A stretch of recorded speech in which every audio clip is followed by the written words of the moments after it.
संत आहे असे जगद्गुरु तुकाराम महाराजांनी त्या ठिकाणी सगळ्यांच्या दारामध्ये देवाला घेऊन गेले महाराज.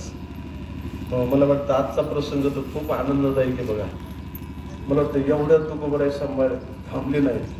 तुकाराम महाराजांनी पुण्य केला. मला वाटतं विठोबा रुक्माई झाल्याच्या नंतर आपण पाहते विठाला विठाला विठाला. मला वाटतं आज या तुकाराम महाराजांची कीर्ती ज्यांच्या मुखातून बाहेर पडते त्या काळचा तो कट्टर त्यांचा कोण होता? विरोधक आहेत. मला वाटतं विरोधक असे असले पाहिजे, नाहीतर मागून बॉम्ब सोडणारी नसावा, समोरासमोर कट्टर विरोध असावा. मला वाटतं रामेश्वर भट्टासारखा विरोध कोणाला करता नाही आला. आणि मला वाटतं आजचा परमार्थ जो असा बाजार झालाय त्याचं कारण विरोधकच नाही.